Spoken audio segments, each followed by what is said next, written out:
Okay, guys, here we are, we're back. We're going to do our tricky subjects painting today. I'm going to make two different versions. I'm going to do one with reflective surfaces, this shiny coffee pot, and then I'm going to make a separate one for glass. So this is for this one. And, you know, I'm not really happy with that. Let's see. I think I'll stick with the red. Okay, just to show you how red works. Okay, so once again, I've got my paints all out here. Looking at this coffee pot, it's shiny. It's got this metallic kind of surface, and it's got some black to it. And of course, this is the painting where we're going to get to use black and white, along with all of our analogous colors and complementary colors. We're going to be able to use everything. But the first thing I need to do is draw this out. And just as a reminder, you know, we don't use a pencil when we're starting an oil painting. It actually will bleed through eventually and ruin our painting. So we're going to work with paint. When I'm looking at this, I'm seeing the reflection of everything that's here in the room. I can even see myself, okay? And there's like a little bit of purple in there for my shirt. So there's a lot of stuff going on, but basically it's kind of a gray, okay? So I've got some gray paint here, and it's kind of a medium gray. It's not dark, it's not too light. I'm going to be able to see it, I hope. Also, you know, before I started, I did my sketches as I just demonstrated a second ago, and I can take a look at the scene and I can tell that it's taller than it is wide. So that means I've got my canvas here in portrait mode. So it's very vertical. Okay, and I want to make this life-size as much as I can. I think it'll fit. So I'm just going to go ahead and get started.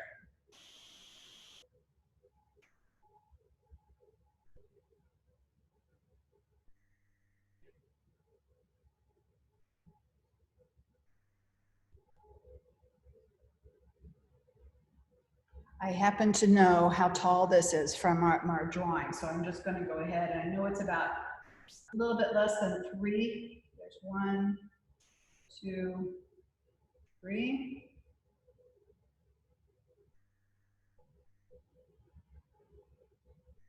So there's our coffee pot. Now I need to make room for my apple, and my apple is kind of going off the page here. And I'm actually not unhappy with that, you know, being out there. And I can try to come up with the edge of the table.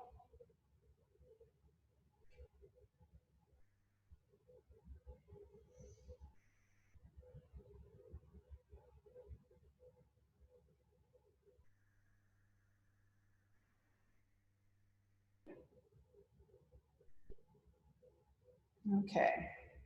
And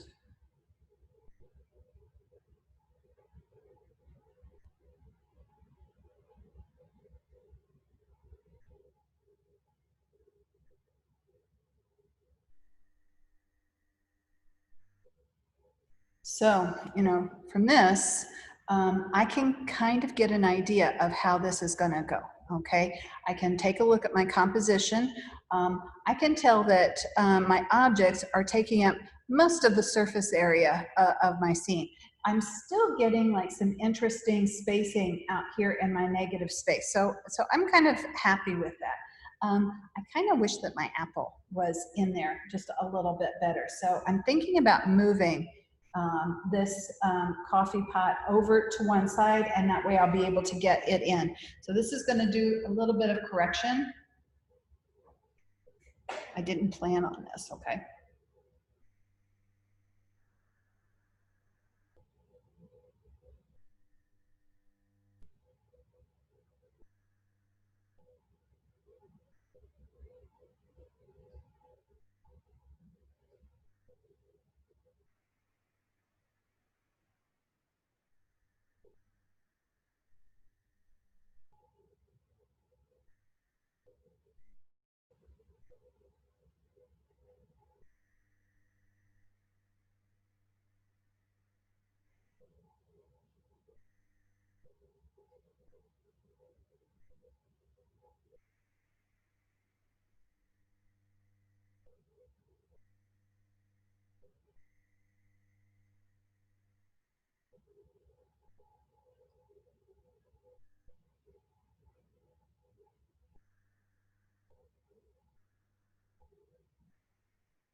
Okay, so you see what I did there? I moved this about a half of an inch. So this previous line, I just restated the line and just moved it over. Did the same with this side and the same with my spout.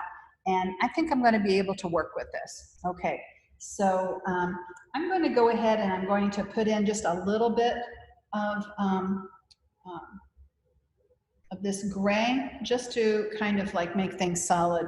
Sometimes when we're looking at the beginnings of our drawing and it's all line, especially when, you know, I made a mistake in my placement and I've made this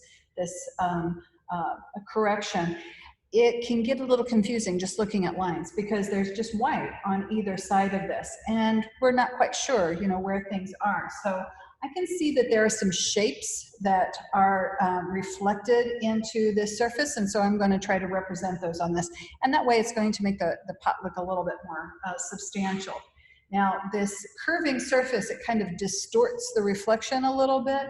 And so what's happening is like I can see, you know, the things that are right here in the front of it are really nice and upright. But over here on the right side and over on the left side, they're slightly curving. So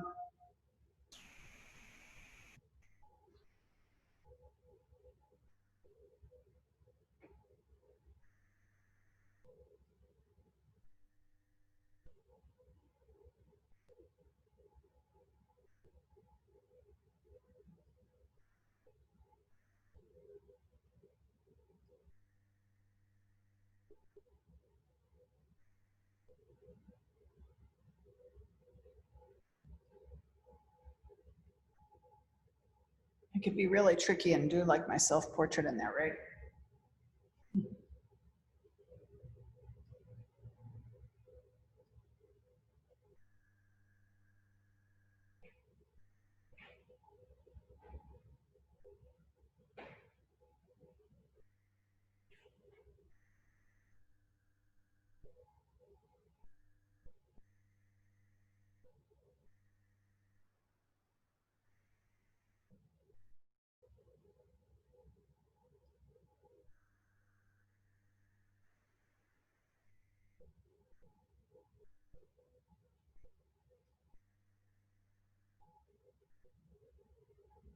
Do some drawing on that. Okay, so things are just looking a little bit more substantial.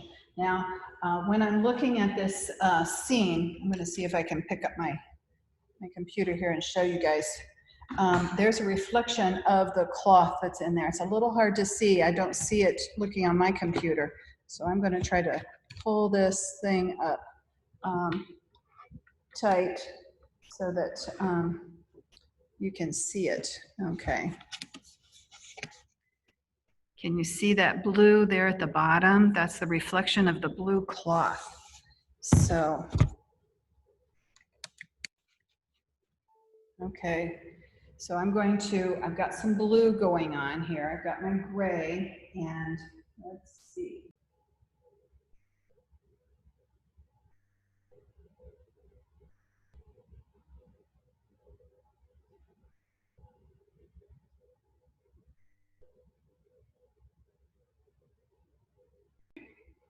And I'll just put some other colors in here, just kind of randomly.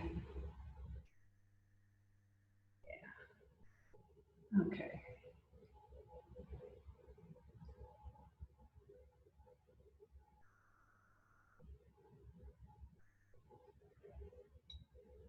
Okay.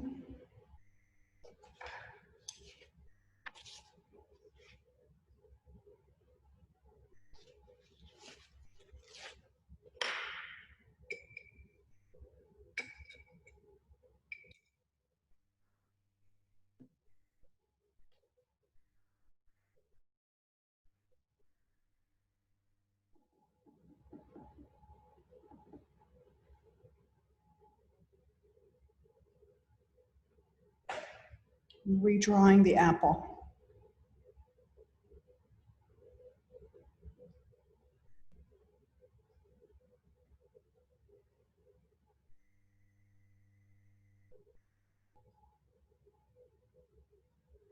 Okay, you see how I did that? It ended up being bigger than I had planned. And I just kind of put in some little guidelines, and I've got this little dash that's representing where the stem is coming out.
Okay, so that's just representing,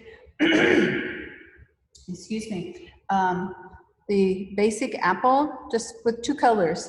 I have pretty much the red that the formula that we use for the red on our color chart. And for the dark side, I have red plus violet.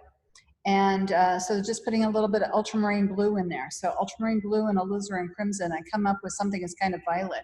So I'm not using black or white on this object, okay? I'm just trying to make it up with color. It's gonna make it like really saturated color, really vivid, very strong, okay? So I've got these two, you know, light and dark on my brush, and when I look in my reflective object, I can see there's an apple in there.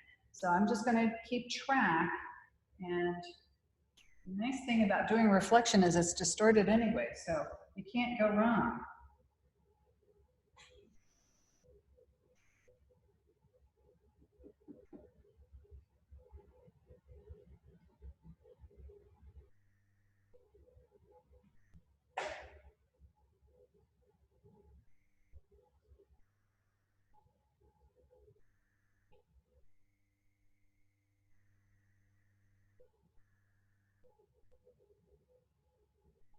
As it turns out, I've still got blue on this one. As it turns out, I made the apple a little bit bad shape in my reflection. So I've got this blue here, so I can just, okay.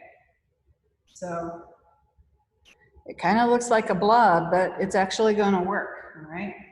Okay, so a bunch of blue here. I think I'll just kind of clean my brush. You know, whenever you've got another color, instead of washing it out of your brush so that you can reuse it, if you've got paint on your brush, paint on your palette, just go ahead and find some place where you can put it. Figure out where that cast shadow is going to be. There's my ellipse for my cast shadow for my apple, okay? And my cast shadow for my coffee pot is just going to kind of slide right out of that ellipse that made up the bottom of that. And you have to use your imagination a little bit to make sure it's working. And I've got this black bottom, the base of this. And when I look at where this cast shadow is coming out, I can see that it's about halfway up that, okay? So at the moment, my cast shadows are just blank canvas. But that way I'm kind of holding their place, so I'll know where to put the dark stuff. So as you can see, things are starting to come along. I'm going to go ahead, I'm going to put some more gray in that coffee pot because it's looking a little bare. It's sometimes I make a lot of jokes, about, you know, how we paint. And sometimes I talk about our, you know, the different parts of our painting. They're like our children, okay? We have to give them all attention equally. Otherwise, they get a little nervous and a little anxious and they start to act out, and then we've got problems. So right now, I've spent a bit of time down here in the blues and the reds because it's color. So I need to come back up here and I need to work with these grays. They're just a little, not quite as exciting to work with, but I think that they're going to work. Okay. Got a new brush.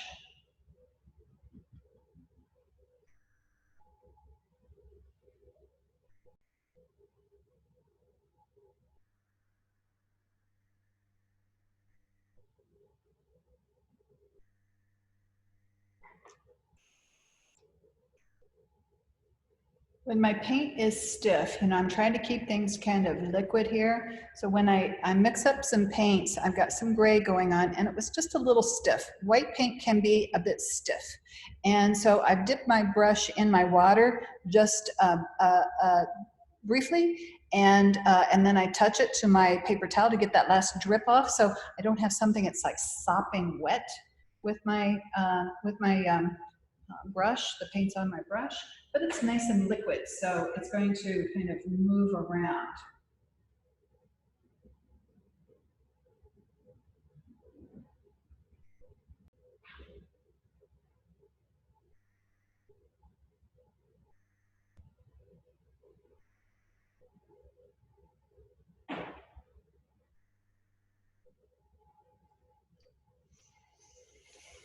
Oops.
Okay, so what do you think, guys? I'm going to pull this up just a little bit closer. Okay, so as you can see, things still look really scribbly. I still have some leftover marks from my mistake of placement. So I've got this little ghost image of a coffee pot back there, but it'll go away soon, you know, when I put the background in. And as you can see, I'm trying to work with this so that all parts of the painting are pretty much coming up at the same time, okay? This is something that I've talked about before that's called general to specific. So working general to specific, we want to get everything generally in without getting into those details. It's hard to resist sometimes, but we need to just put those off. So once I've got everything down, I can see that generally we've got a really good shape, okay? I have things blocked in so that I can continue this. I want to stop this at this point. I think I might pick up just a little bit more paint and just kind of clean up that boo boo that I got back there. Kind of makes me a little self conscious that I created a mistake here in our painting.